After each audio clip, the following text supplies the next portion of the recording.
ஒரு gaming PC எடுத்து உங்கள் கார் ஏர்பேக்கை கண்ட்ரோல் பண்ணுற மைக்ரோ கண்ட்ரோலருக்கு பதிலாக யூஸ் பண்ணால் என்ன ஆகும்?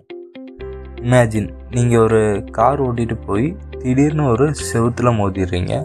அப்போ உங்கள் பிசி ஏர்பேக்கை ஓப்பன் பண்ணுறதுக்கு முன்னாடி ப்ளீஸ் வெயிட், லோடிங்னு சொல்லும்.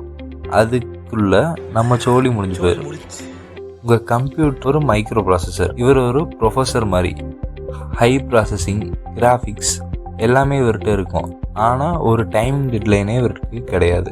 மைக்ரோ கண்ட்ரோலர் இவர் ஒரு நிஞ்சா மாதிரி, யோசிக்க மாட்டார், செஞ்சு முடிச்சிடுவார். ப்ரொஃபஸருக்கு வேலை செய்ய ஓஎஸ், ரேமு, ஹார்ட் டிஸ்க்னு எல்லாம் வேணும். ஆனால் நம்ம நிஞ்சாக்கு கரண்ட் வந்தால் மட்டும் போதும், எல்லா ஒர்க்கையும் டெட்லைனுக்குள்ளே முடிச்சிடுவார்.